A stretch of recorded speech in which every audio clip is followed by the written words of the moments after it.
El último martes de junio, en esa hora en que Roma vacía sus oficinas y la luz sobre el Tíber adquiere el color de latón viejo, el Papa no descansaba. Se suponía que el martes era su día libre, la única mañana de la semana reservada de audiencias y citas. El único día en que un pontífice ocupado podía, en teoría, ser simplemente un hombre con sotana blanca sin ningún lugar donde tuviera que estar obligatoriamente. Pero León XIV pasó la tarde en su escritorio, estampando su firma en una pila de decretos que, al caer la noche, rediseñarían silenciosamente el sistema nervioso financiero de la institución en funcionamiento continuo más antigua de la Tierra. No hubo rueda de prensa ni cámaras esperando en la sala regia. La oficina de prensa de la Santa Sede publicó los textos como publica la mayor parte de su papeleo, como documentos en un sitio web repleto de títulos en latín y números de artículos. El tipo de material que a primera vista parece lo menos dramático que podría ser un papa, sin embargo, si se ha observado de cerca este pontificado. Si se comprende lo que ya ha ocurrido en Roma este año y lo que por muy poco no ocurrió décadas antes, se sabe que lo que León XIV hizo aquel martes no fue una simple limpieza administrativa. Fue un veredicto sobre 60 años de historia del Vaticano, escrito no en una homilía, sino en un estatuto.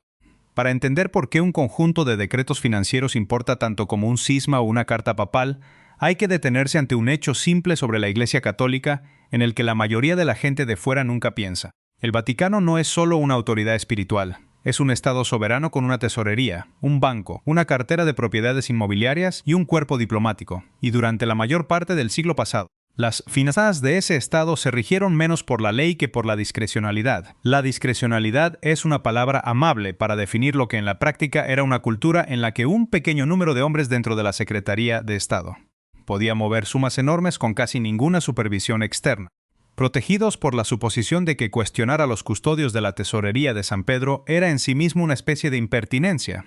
Esa cultura no produjo un solo escándalo, sino una línea sucesoria de ellos, cada uno distinto, y cada uno obligando finalmente a un papa que no había buscado el problema a decidir cuánto de él estaba dispuesto a ver. Para entender cuán profunda es esta cultura de la discrecionalidad, ayuda a volver la vista atrás, más allá de Londres, a la época que le dio al Banco del Vaticano su reputación más infame. Durante décadas, el Instituto para las Obras de Religión operó con un secreto que competía con cualquier paraíso fiscal. Esa opacidad produjo en los años 70 y 80 uno de los capítulos más dañinos en la historia del banco. Un periodo enredado con el colapso del Banco Ambrosiano, un banco italiano en el que el Vaticano tenía una participación significativa. El presidente del Ambrosiano, apodado el Banquero de Dios por su cercanía a las finanzas vaticanas, fue encontrado colgado bajo el puente de los Blackfriars en Londres en junio de 1982. En circunstancias que solo décadas más tarde se calificaron de homicidio tras años de investigaciones contradictorias. El arzobispo que dirigía el Banco Vaticano en aquella época nunca fue acusado de ningún delito, protegido en parte por la inmunidad diplomática. Pero el episodio dejó una marca permanente en cómo el mundo exterior entendía las finanzas del Vaticano, un sistema donde sumas enormes se movían por canales que ninguna autoridad externa podía examinar, y donde los responsables de las pérdidas se escudaban en la propia soberanía que la institución debía servir. Esa historia no se quedó en el pasado. Se convirtió en un modelo, discrecionalidad protegida por la soberanía. Soberanía protegida por el silcio. Un silencio mantenido porque no existía una sola oficina construida con la tarea específica e ineludible de vigilar el dinero y responder por lo que veía. El caso más reciente y notorio, el que todavía sirve de referencia para medir cualquier escándalo, se desarrolló en Londres. En 2014, bajo la dirección del entonces sustituto de la Secretaría de Estado, el Vaticano vertió 160 millones de euros en una participación del 45% en un desarrollo inmobiliario de lujo en Sloane Avenue, en Chelsea, uno de los códigos postales más caros de Gran Bretaña. 5 años más tarde, la oficina duplicó la apuesta, gastando otros 190 millones para comprar el control total de una propiedad que no necesitaba y que no tenía planes de mantener de manera rentable. El dinero no procedía de un fondo especulativo, sino en gran parte del óbolo de San Pedro, la colecta anual de las parroquias de todo el mundo, de las monedas y billetes pequeños de católicos corrientes que creían estar financiando misiones y obras de caridad del Papa. Cuando el trato colapsó bajo su propia opacidad, el Vaticano estimó que había perdido unos 140 millones de euros. Y las consecuencias alcanzaron a un cardenal. Angelo Becciu había sido considerado un serio aspirante al papado, un hombre de confianza dentro de la Secretaría de Estado cuando se diseñó el Acuerdo de Londres. Los investigadores lo acusaron de desviar fondos a una organización benéfica dirigida por su hermano y a una consultora externa para gastos personales de lujo. Lo que siguió fue extraordinario. Un cardenal de la Iglesia juzgado por un tribunal penal del Vaticano en una sala improvisada dentro de los museos vaticanos durante 86 sesiones a lo largo de 2 años y medio. En diciembre de 2023, Becciu fue condenado a 5 años y medio de prisión por malversación, una sentencia que aún apela. Ese juicio ocurrió porque el Papa Francisco, antes de morir en abril de 2025, comenzó a despojar a la Secretaría de Estado de su poder de inversión, creando una agencia de control financiero que investigaría el caso de Londres. Pero incluso las reformas de Francisco se construyeron con prisa, a menudo improvisadas bajo la presión del escándalo, dejando una estructura que los críticos consideraban contradictoria. El Vaticano había demostrado que podía juzgar a un cardenal, pero no que el sistema que los producía hubiera sido desmantelado. Esta es la herencia que Robert Francis Prevost, al ser elegido papa el 8 de mayo de 2025 bajo el nombre de León XIV. Llegó no como un miembro de la curia romana, sino como un estadounidense que había pasado décadas de su sacerdocio en Perú, lejos de los pasillos de mármol donde se decidían las finanzas. En su primera entrevista, al ser preguntado por el déficit financiero persistente, respondió con una calma que sorprendió a los analistas. Dijo que era algo en lo que debían seguir trabajando, pero que no le quitaba el sueño. Algunos lo interpretaron como una señal de que actuaría con lentitud. Los hechos del 30 de junio de 2026 sugieren lo contrario. León XIV pasó más de un año estudiando en silencio la arquitectura del problema. Y cuando actuó, lo hizo firmando un nuevo estatuto de 12 artículos que reestructura por completo la Autoridad de Supervisión e Información Financiera, la ASIF. Bajo el mandato de Francisco, la ASIF estaba gobernada por un presidente y un consejo de administración, una estructura colectiva, que disolvía la responsabilidad. El nuevo estatuto de León XIV elimina esa estructura por completo. En su lugar, la agencia será dirigida por un director y un subdirector, nombrados directamente por el Papa por un periodo de 5 años. Una estructura que concentra la rendición de cuentas en personas concretas en lugar de diluirla en un comité que, ante un escándalo, siempre podría señalar a otro miembro de la sala. Este cambio normativo no es simbólico. La ASIF conserva la plena autoridad sobre la supervisión del blanqueo de capitales y la inteligencia financiera dentro de los muros del Vaticano, pero ahora sus informes anuales deben ser aprobados por el Consejo para la Economía, añadiendo una capa de revisión institucional externa. Además, el estatuto amplía su jurisdicción para arbitrar disputas entre usuarios ordinarios y el Instituto para las Obras de Religión, el Banco del Vaticano, cerrando un vacío legal que durante años dejó desregulados ciertos servicios financieros. Sin embargo, este giro de timón silencioso se produce en un escenario de extrema tensión. La firma del Estatuto Financiero llegó solo unos días después de que el Vaticano se viera sacudido por la carta del Papa respecto a la Fraternidad San Pío X y la crisis de las consagraciones de Con. En el consistorio extraordinario del 26 de junio, León XIV se plantó ante 178 cardenales en el aula Pablo VI para pedirles un apoyo fuerte, explícito y público, exigiéndoles que dejasen de actuar como guardianes de intereses particulares y asumieran una responsabilidad compartida visible. Aquí se dibuja el choque invisible que define este inicio de pontificado. Por un lado, la inercia de una estructura curial habituada durante 60 años a la discrecionalidad, al silencio protector y a las decisiones diluidas en comités sin nombres propios. Por el otro, un papa venido de las diócesis de Perú que busca imponer la rendición de cuentas individual y la transparencia obligatoria mediante un documento técnico de 12 artículos. La gran pregunta queda suspendida en el aire de Roma. ¿Podrá el diseño institucional de este nuevo estatuto desmantelar de forma definitiva la cultura de la discrecionalidad que engendró los mayores escándalos de la Iglesia? ¿O terminará la burocracia vaticana por asimilar y diluir esta reforma silenciosa, tal como hizo con los intentos del pasado? La verdadera fractura de este sistema no se reveló en un solo instante de crisis, sino en la minuciosa exposición de sus entrañas durante las 86 sesiones del histórico juicio a Becciu. En esa improvisada sala de audiencias dentro de los museos vaticanos, rodeada de obras de arte que durante siglos testificaron la acumulación de poder, la fachada oficial del orden administrativo se desmoronó bajo el peso de los testimonios. El sistema intentó defenderse bajo su argumento más antiguo, la obediencia debida y la aprobación colegiada. Fue el propio arzobispo Edgar Peña Parra, sustituto para los asuntos generales de la Secretaría de Estado, quien describió bajo juramento una realidad asfixiante. Declaró ante los jueces que los funcionarios vaticanos se sintieron forzados a gastar sumas muy superiores a las previstas originalmente solo para intentar extraerse de la desastrosa operación inmobiliaria en el número 60 de Sloane Avenue, en el lujoso distrito de Chelsea. Según su testimonio, cada paso fue revisado de cerca por el cardenal Parolin, el mismísimo secretario de Estado, quien les ordenó explícitamente proceder. El juicio pintó así un panorama desolador. no el de un único actor corrupto operando en las sombras, sino el de una maquinaria institucional donde la responsabilidad se diluía deliberadamente de despacho en despacho, donde cada firma se justificaba en la firma anterior y donde las decisiones más temerarias eran bendecidas capa por la autoridad jerárquica, asegurando que nadie tuviera que responder jamás de forma individual ante las consecuencias de sus actos. Esta es la inercia de la discrecionalidad que León XIV ha decidido confrontar de raíz. Para un papa cuya formación pastoral se forjó muy lejos de los pasillos romanos, en el polvo y la escasez de las misiones de Perú, esta lógica de aprobación circular resulta éticamente incomprensible.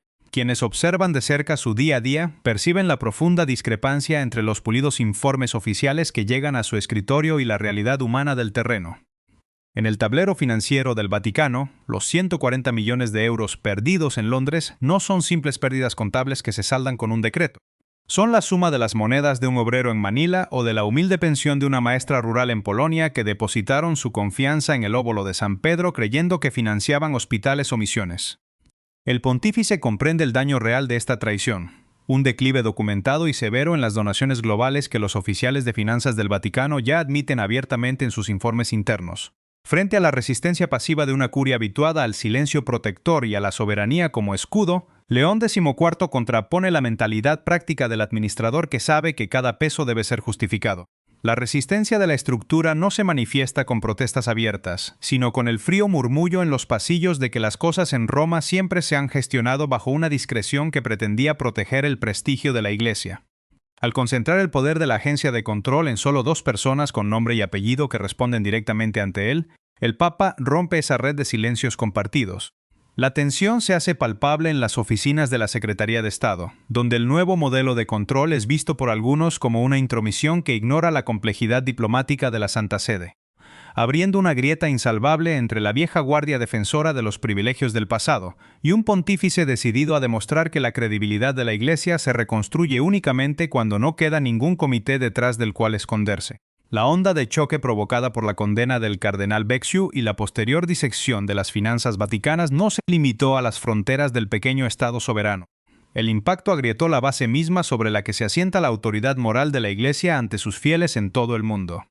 El sistema financiero del Vaticano, que durante décadas operó bajo el supuesto de que cuestionar a los custodios de la tesorería de San Pedro era una impertinencia, se encontró de pronto expuesto al escrutinio público. La revelación de que los fondos destinados a los más necesitados terminaron financiando especulaciones en Sloane Avenue desató una crisis de confianza que se tradujo en una caída drástica y medible de las donaciones en las diócesis globales. Frente a este descalabro, las líneas de resistencia interna no tardaron en activarse.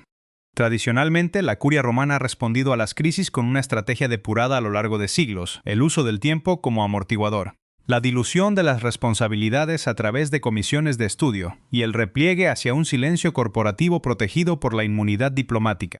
Diversos sectores intentaron presentar el escándalo de Londres como un caso aislado, un simple error de juicio de un grupo de funcionarios que ya había sido juzgado, sugiriendo que las reformas apresuradas de Francisco eran más que suficientes y que insistir en un control más rígido solo serviría para dañar la reputación de la Santa Sede y debilitar su soberanía frente a los reguladores internacionales, en medio de esta resistencia sorda y de los intentos por suavizar el impacto de las reformas. La figura de León XIV se ha mantenido firme, guiada por una lógica implacable que prefiere la acción legislativa concreta a la gesticulación de cara a la galería. Frente a quienes esperaban que un papa estadounidense procedente de las misiones de Perú actuara con timidez o lentitud en los laberintos de la curia, el pontífice ha respondido con hechos y documentos que desarman la vieja inercia del secretismo. Su gran apuesta no se basó en purgas mediáticas ni en discursos encendidos, sino en el poder vinculante de la ley escrita. Al estampar su firma en el Estatuto de la ASIF, León XIV desactivó el principal escudo de la burocracia vaticana, la impunidad de las decisiones anónimas. El documento de 12 artículos no es una declaración de intenciones. Es un golpe de precisión que somete a la Agencia de Inteligencia Financiera a una doble auditoría obligatoria por parte del Consejo para la Economía y que somete al mismísimo Instituto para las Obras de Religión a su arbitrio directo. La firmeza del Papa se ha manifestado también en su política de nombramientos dentro de la curia, donde ha rehusado crear una facción personal de leales, optando en su lugar por consolidar y dar continuidad a las reformas estructurales iniciadas por su predecesor, como la promoción de la hermana Alessandra Smerilli en el Dicasterio para el Servicio del Desarrollo Humano Integral. De este modo, León XIV envía un mensaje inequívoco. Las reglas del juego han cambiado y el control financiero ya no es una opción sujeta a la discrecionalidad del jerarca de turno.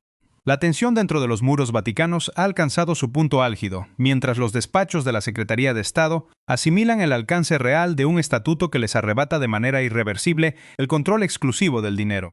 El escenario está listo para el siguiente paso, un momento de máxima exposición en el que la nueva doctrina de transparencia y corresponsabilidad del Papa se medirá directamente con las resistencias más profundas de la vieja guardia romana. La tensión acumulada durante meses de silenciosa preparación legislativa y resistencias sordas en la curia encontró su canalización definitiva en la mañana del 26 de junio.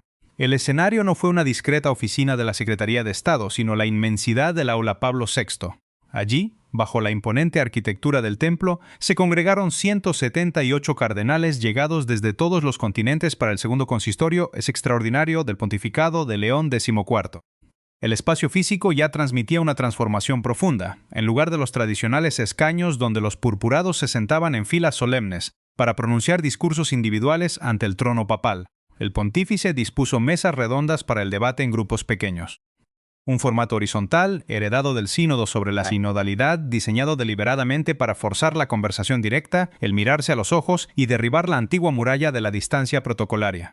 Cuando León XIV tomó la palabra ante la asamblea de cardenales, la atmósfera de la sala cambió por completo. Su tono no fue el de una homilía pastoral etérea, sino el de una interpelación de una franqueza desarmante.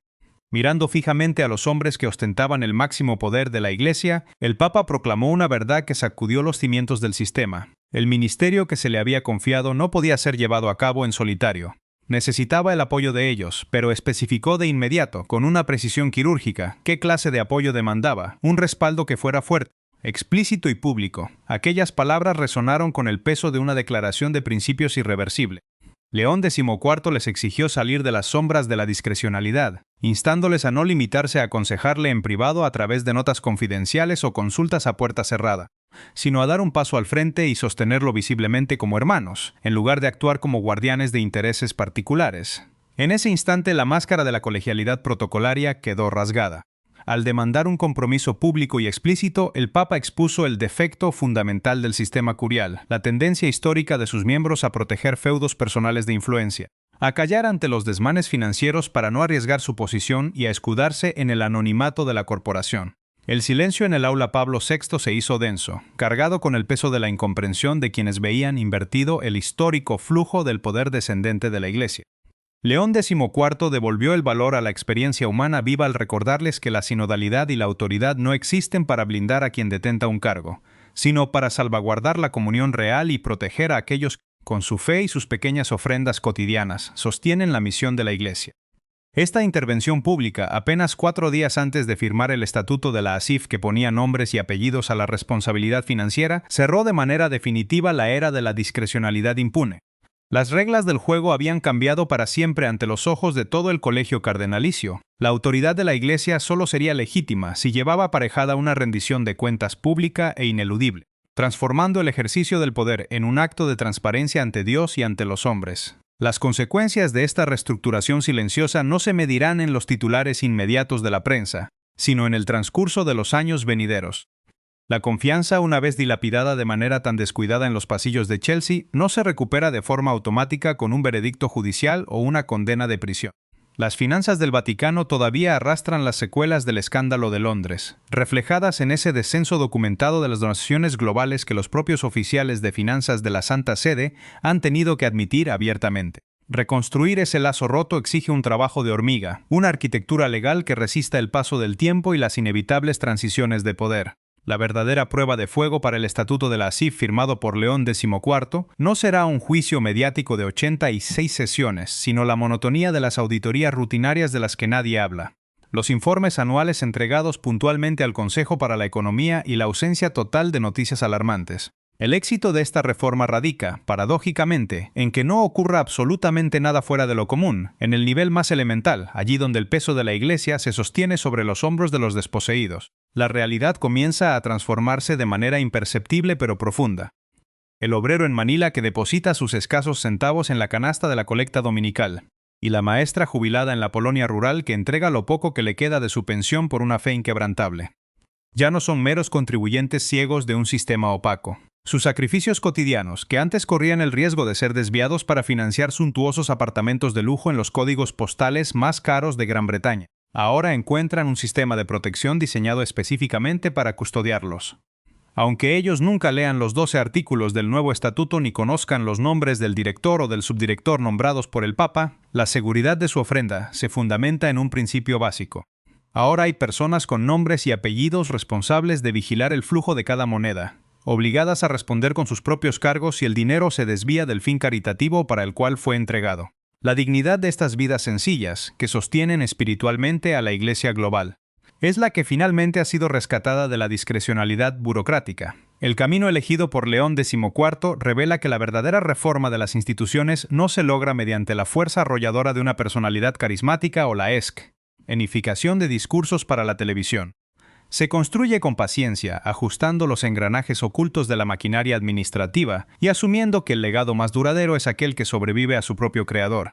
Mientras la atención del mundo sigue atrapada en los grandes dramas de este pontificado, los cismas inminentes o las encíclicas sobre tecnología, el destino de la credibilidad de la Iglesia se ha jugado en una mesa de trabajo un martes por la tarde. León XIV, el hombre que llegó de las periferias de Perú con la experiencia práctica de quien debe administrar cada centavo con rigor, ha preferido la solidez de las estructuras a la gloria efímera de los aplausos. Al final de todo, la historia regresa al punto de partida, a ese despacho silencioso de Roma donde la luz de la tarde tiñe el río Tíber de color latón viejo y un papa decide pasar su día de descanso firmando decretos. En ese gesto desprovisto de grandilocuencia se encierra una profunda lección institucional y existencial. Que la moralidad de una institución se demuestra en la limpieza de sus libros de cuentas y que la fe de los más sencillos solo puede